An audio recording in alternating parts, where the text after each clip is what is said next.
so And there's a Mirana to go down. There's your first blood. Beastcoast able to claim it. They will end up losing out at Fire Blast. They Chakra him up, so he's able to get more of these hits in. Arrow flies forward. Schofield, perfect stop.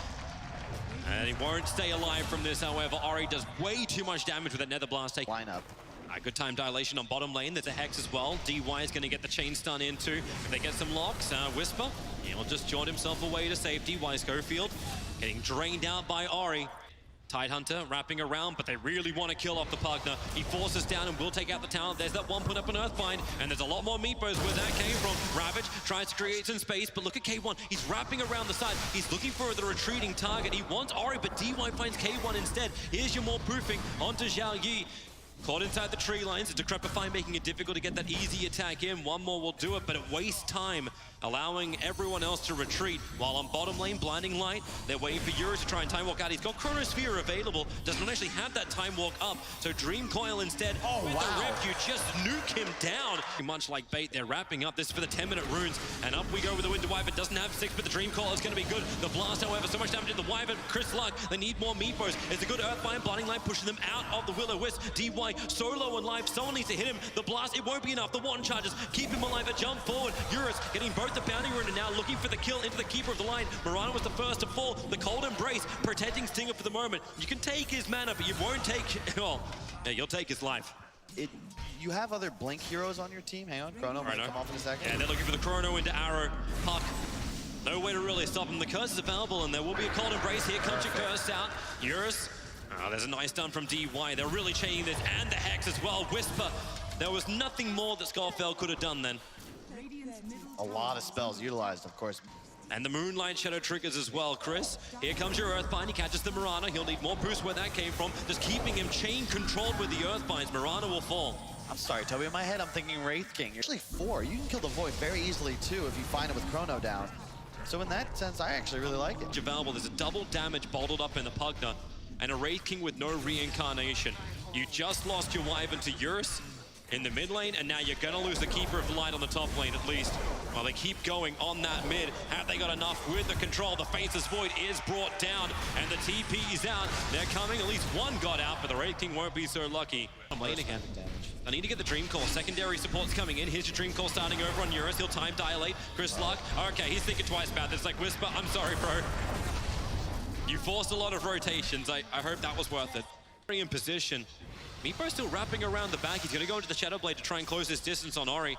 And more Meepos need to arrive, battling under the ward. They just hold him in position. You don't care about how much damage you take from that Nether Ward. You'll pick it off in just a second. Tidehunter moving into the back lines. Has Ravage going to pop it, but you have to battle into the trees with the Anchor Smash. It will allow the kill onto Scoffeld, but with no Ravage available and no Chronosphere and no real support nearby, what have you got? Mirana Arrow will fly forward, connects on one of the Meepos. The Anchor Smash is good with the Will-O-Wisp pulling both in Mirana and the Tidehunter, and they've already switched targets. The Earthbind, however, hits none. Time to regroup now. You got the Ravage. How you, man? Bottom. You look for those dire sentries where there isn't anything there. Whisper, beautiful. Easy stun into Arrow follow-up, and that's going to be a finger to ensure the kill. Plus 50 or 40. Get a follow-up straight into the Wyvern too. For this Beastcoast lineup. And now Tidehunter. Yep, a little bit too far out. Get the Anchor Smash off. We need another Earthbind to arrive. And there it is. Follow up into the Wraith Fire Blast and whatever other control you want to kind of throw into that Tidehunter. It still takes a long time to get the damage in. That's a Vlad, that's a Solar Crest, and it's a Tidehunter. Shows himself. DY's waiting in the tree lines. There's your Hex to begin. Follow-up stun, combining with the Decrepify and the Arrow. It is a perfect synergy of abilities from Vici Gaming, while the Courier will get sniped out by the Meepo. The Leap, dodging the Earthbind. Here we go with the Glimmer. Again, as this Lion, 2 seconds till Hex is off cooldown, but it won't matter when he hits the Impel to begin with. There is a quick, fast follow-up. I mean, fool me once, shame on me. Fool me twice. Target, able to find DY over in the tree lines. A quick Hex. The Blast has destroyed a lot, but the Nether Ward's already down. The Will-O-Wisp pulling back in the line. He can't really walk himself out of this. And they're trying to get rid of the Nether Ward, able to do so now. And the Lion, well, yeah, he's dead. Worth a decent amount. Further kills afterwards. 20-minute bounty runes. The Invis Ori's able to take it. Time to put that new blade mail to the test, and it won't matter when Ori just steals the line. For Reincarnation already coming. Ravage ready. Keeper of the Line is going to be there to help out the Ravage. Triggers only over on 2. Is there an extra support? Is there a blinding line? Is there nothing? He doesn't actually have it up. And, well, meanwhile, Whisper finding his own kill on the Mirana, just north of Roshan. Nice sidestep. Curse is out. Curse. Iron trapped in. Pugna. It's actually some good base damage. 135 combining with the Counter Blast. DY doesn't have the life to survive. Ori, TP, if they've got any other control. There's a blinding light, but that don't stun. Moving through the rear. Meatball, he's found the Pugna as well. He's going to Earthbind him. The instant stun from K1. Making sure they can follow up with another E-Blade pop. And it won't matter when Stinger's got the Illuminate to fly out. Next kill. The tower wasn't even denied. Now Ori's going to lose his life. The bind is there. He wants to get himself away, but will it be possible for the Pugna? And Ori, there's this great ward on the shrine. They see him walking up. Chris Luck, no problem finding the backstab. Anyone bring some counter sentries to plant down for Beastcoast? Fresh Observer and Sentry. They just keep the chase going on the puck. It's a good double stop. Meatball's right behind, but they all poof it. And the curse is on the line. They'll hold him there with the Tidehunter pounding into him with the Will-O-Wisp. Now Tidehunter can't escape either. It's just chain bind after chain bind. Then combining with the poof. Beautiful. And he's got 4-star for Falval, gets a little bit further out to safety. Xiao Yi, he's still doing D-warding in the middle of this fight. Remove that vision. Oh, Chris Luck. Oh, okay.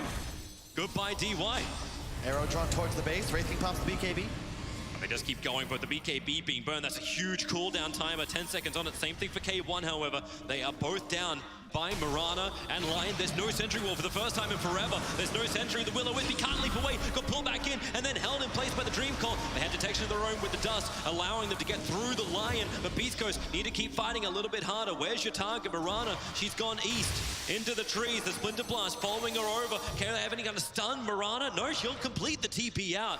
They got one. They got the Lion dead for a minute. But is that enough? 4-staff and get that ulti out, but Meatpo, he found his bigger target, but underneath the Sentry Ward, faces Void, felt it as well, but the Hex, they'll hit so hard, so fast, and the Pugna draining out, combining with the arrow. Chris Luck will go down, a huge spree to be ended, while Winter Wyvern has to throw the curse on the Tidehunter. Wraith King trying to come in to help out, a quick stun over on the Mirana. Is there more help? Keeper of the Light is there, and he can help K1 with his own fight. Blinding Light pushing him up, man, that movement from Whisper, catching PYW on the back of the leap to get the kill. Now they turn their attention over towards the Tidehunter. Without that Silver Edge, it'll be a difficult kill. Not impossible, however. K1's got a lot of damage, so does Whisper. And this guy's puck is so good. And as soon as he finishes that Ags, all of a sudden the BKB on Eurus, worthless. Ori, stuck. Wherever it is, he gets coiled. Vici, you do it so slowly, but you might win the fight in the pit. Beastcoast, they... Hang on. 30-minute bounty rune, that's what they're going for. Faces Void's very uncertain that the rest of his team was going to come. The Will-O-Wisp will try and create some space. A 4-star back from the Wyvern. He'll Cold Embrace. Have they got enough damage? Yep, the Magical is there with the Maelstrom proc. Yeah. Rest of the team nowhere in sight. Taking the lane of Rax in this game. Fortification. Trying to stop K1 from just beating down the tower. Minus efficiency. That tier 3 tower will now drop. Moonlight Shadow, the wrap around the back. This is what VG want, the blink from Tidehunter. Look at K1, he just goes straight into it. They get the stun off the Will-O-Wisp, need to create more space. The Ravage is out. Puck protected by the Cold Embrace, but still brought down by the magical damage. Again, that Maelstrom proc of Eurus doing its work as he jumps forward towards K1, time locking down this Wraith King. He still has the mana to have the reincarnation off, and I'm waiting for that curse. Still also available. The BKBs being burnt up, and they're going to start to expire in just a second. Mirana unable to get that secondary leap up and away from the Earthbind. There is your curse out over on Pugna, keeping Lion in position for the Earthbind. And Chronosphere, it hits almost all of Beastcoast. There was no curse available, but who does he hit? There's so many options, but the options now come the way from Beastcoast. Only the Aegis Immortal is going to burn for the moment. VG Gaming trying to reset back up on their own high ground. But the big abilities, all of the big abilities down for the moment. With no Chrono, with no Ravage, the Earthbinds come flying. Buy back in from the Lion. He needs to bring in the Hex in control. He's got the first one over on the Meatpo, and maybe a second one. Xiao Yi out a little bit too far with the pop. He can force up himself back up to safety, but Mirana will not be so lucky. Hit by the Counter Blast. Another Earthbind faces Void, being trapped down the Blind Light, keeping him close. Same with the Tidehunter. K1 cuts him off at the pass, getting straight past the melee rack to find the hero kill. Mirana has to buy back, and Chris Luck already TPing away. They haven't claimed the racks yet. Wraith King, reincarnation, it was up the drain. It wasn't fast enough, so K1 will respawn. The arrow stun timing, not absolutely perfect. Eurus having to burn this BKB once more, searching for a new target, and they just keep pushing. They just keep kiting.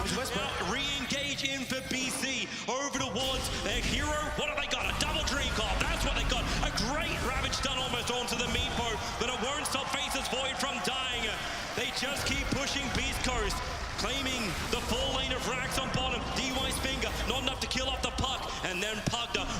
extended eternally, maybe even into the fountains. It won't happen. The buyback still coming in for Vici Gaming. DY hanging in the trees. The 4 stars from Beastcoast now allowing to disengage, and they're going for the second lane of racks. No mistake like game 1. They want to keep this push going. But Vici, have they still got fight in them? What a fight. Beastcoast, they might just get Megas out of this push. No buyback Tide, no buyback Void. And look at this, Chris still hunting. He's gonna find Kill on Ori anyway, and yeah, they called it. They would have just got wiped anyway. We are going the distance. We are going to 3.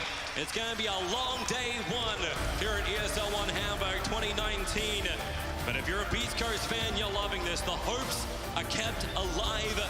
This feels though like such comfort. There's a couple of ripples in the concentration of the players as they are really now being tested for stamina.